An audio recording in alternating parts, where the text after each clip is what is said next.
When I was growing up, our house was one of those open door houses where everyone, friends, which and give them rides when they were embarrassed because their own parents wouldn't give them a ride anywhere. And they would leave feeling a little more special, a little more loved, and a little happier. Now think of someone who's struggling or unhappy. It shouldn't be very hard because we're all unhappy with something. And ask yourself, am I that open door where anyone feels comfortable coming or going, maybe can get a pizza and a sandwich, and leave feeling a little more special, a little more loved, and a little happier? Or is my door mostly closed?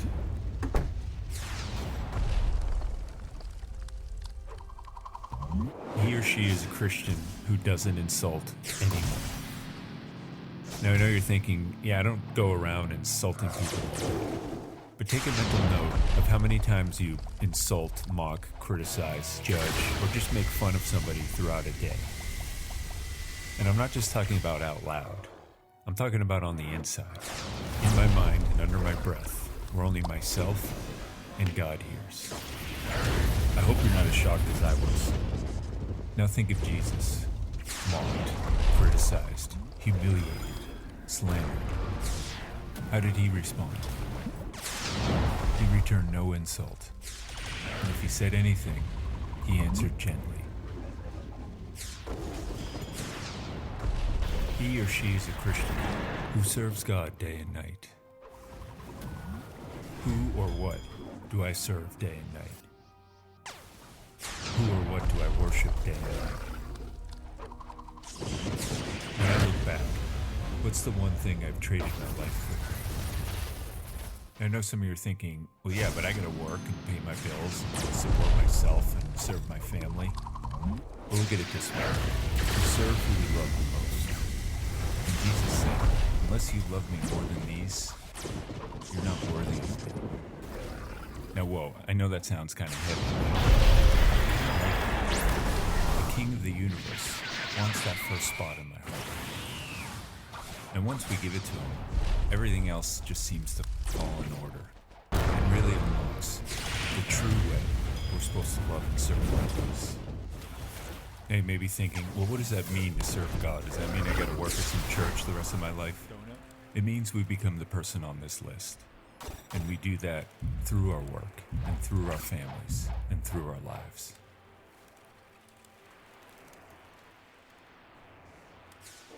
He or she is a Christian who continuously meditates on his ways. What occupies my mind throughout a day? Being a Christian simply means we're followers or imitators of Christ. And this isn't something we just do blindly. We have to choose it every day. And if we're going to choose to follow anyone, we first have to get to know them. And the more we know them, the more we believe in them. The more we believe in them, the more we're like, I love this guy, I'll follow him to the day I die. Now Jesus says, if you know me, you know the Father, and the Father knows you. And he says, if you love me, you love the Father, and the Father loves you just as he loves me, meaning himself.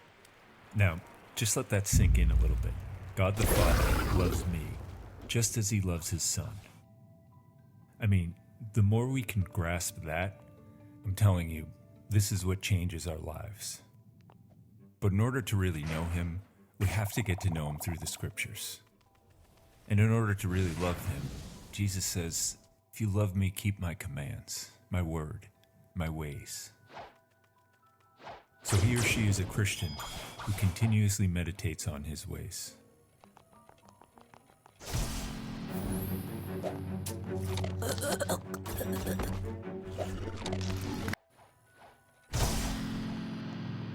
He or she is a Christian who's poor in the eyes of the world, but rich in the eyes of God. And this one actually comforts me because I'm poor. There's a certain way we can live our lives and make our day-to-day choices that's very pleasing to God. And there's a certain way we can live our lives and make our day-to-day choices that's very pleasing to the world. And I think as we all know, especially now more than ever, the two don't always align. Actually, they can sometimes be the exact opposite. And as Christians, as hard as this may be, there's really only one that we care about. And the world's going to think we're fools. And they're right. We are fools. Fools for Christ. What does that mean? Well, St. Paul says it means when we're vilified, we bless. When we're persecuted, we endure. When we're slandered, we answer gently. And when the whole world rolls their eyes at us, we respond with goodness. Then we're rich in the eyes of God.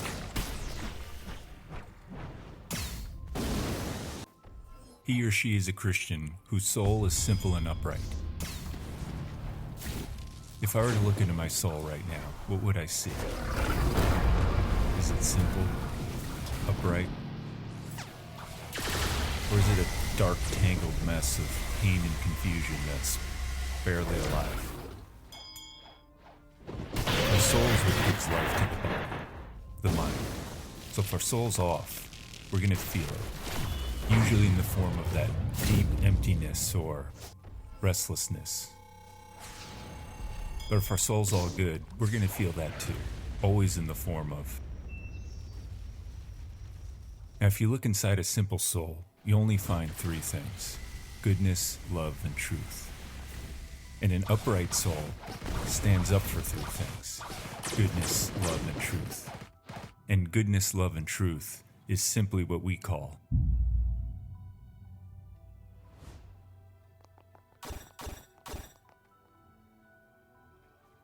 he or she is a Christian whose conscience is faithful and pure. Our conscience is that thing deep down inside that lets us know if the thing we're thinking of doing, in the process of doing, or already done, is good or bad. And we're going to know because we're going to feel it, either with inner peace or inner conflict. Now, a pure conscience echoes only the voice of God, and a faithful conscience listens. But we ignore it. And the more we ignore it, the weaker it gets. The weaker it gets, the more it opens up the door for other voices to come in and take over. We call this a corrupt conscience. So the hard questions we all got to ask are, who is my conscience faithful to? And am I faithful to my conscience? We're all trying to get closer to God. Jesus said, "Blessed is the pure of heart, for they shall see God." It all starts with a pure conscience.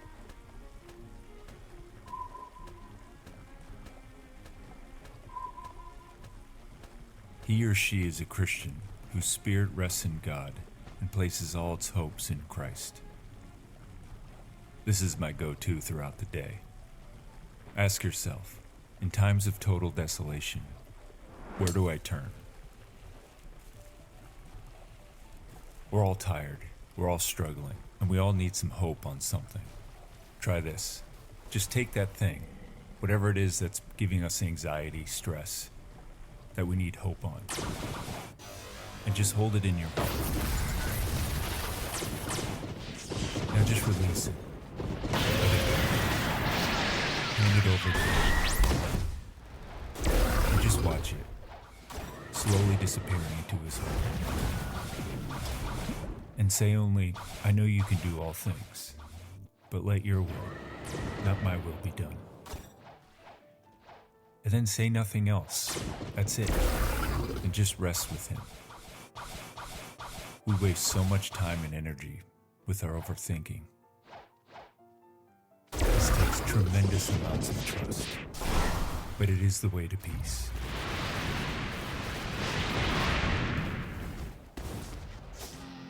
Fine, or totality.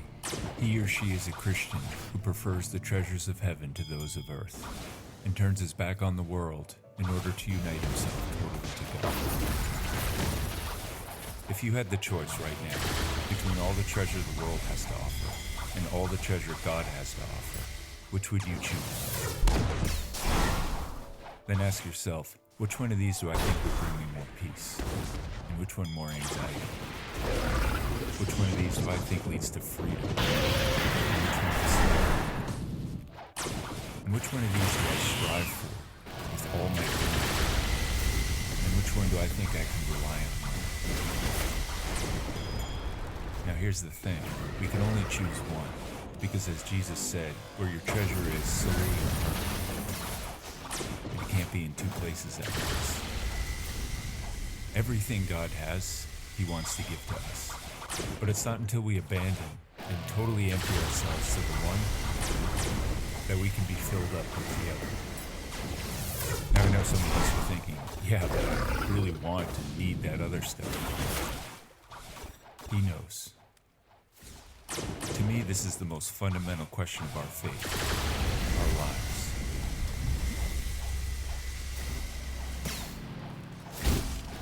So after all that, there's only one more question to ask.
I got this comment recently from someone.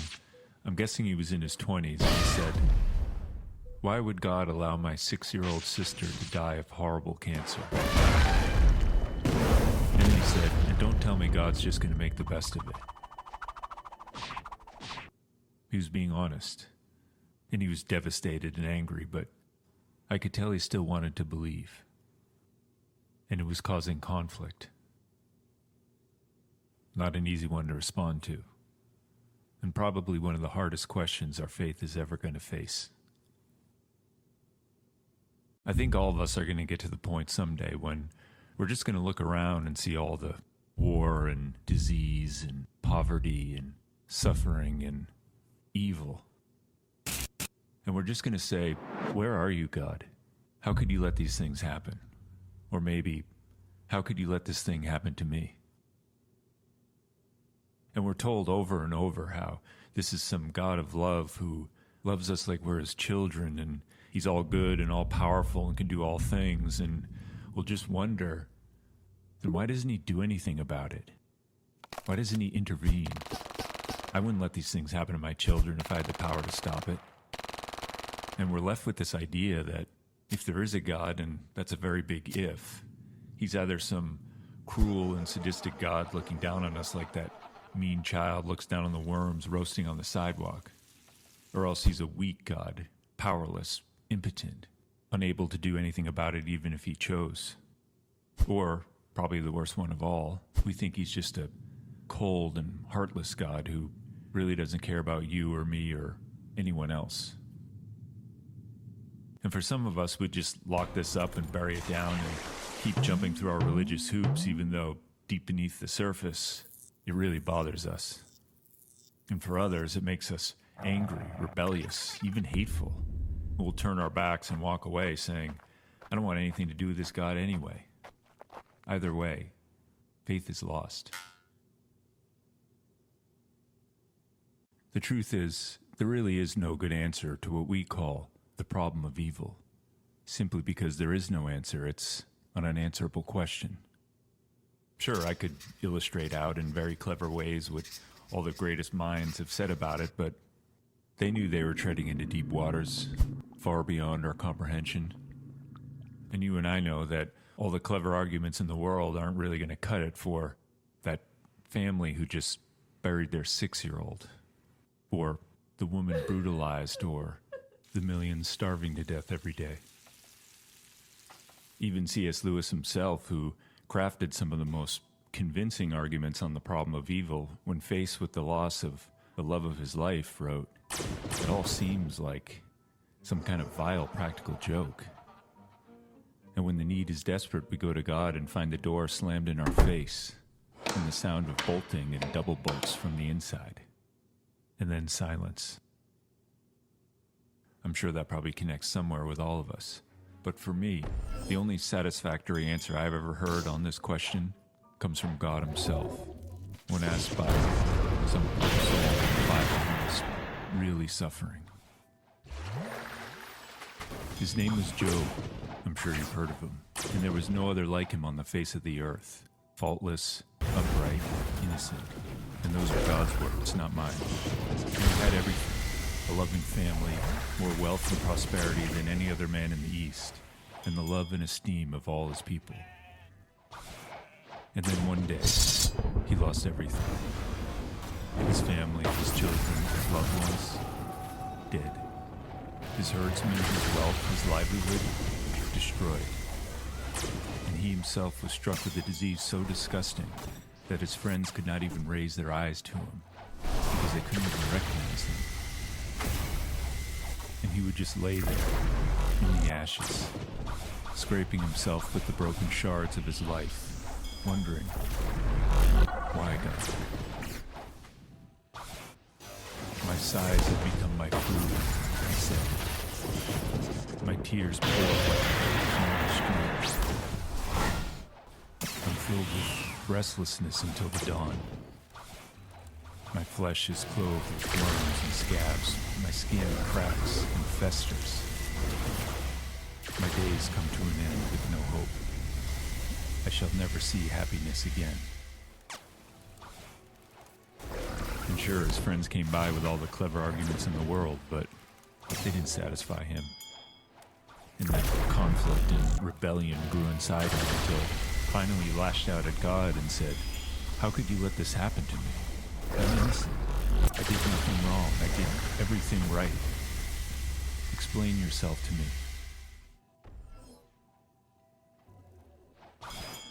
God's response came through a storm. "Who is this? Where were you when I laid the foundations of the earth? Tell me. Who determined its measurements? Surely you know.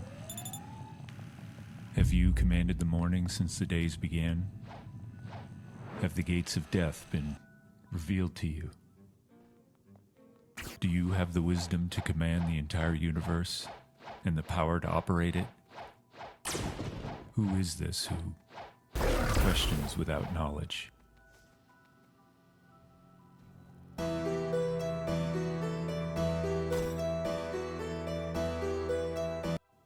He never answered the question. He only answered with a series of unanswerable questions, as if to say, "Don't worry. I got this." The man could only lay his hand over his mouth and learn to trust in the one who knows. And so will I. Evil is not some question to be answered or some riddle to be solved. Asking why only leads to. It's something to be overcome. When Jesus came down here and placed himself right in the midst of all our war and disease and suffering and... Oh no. Got too many people watching me. Bye.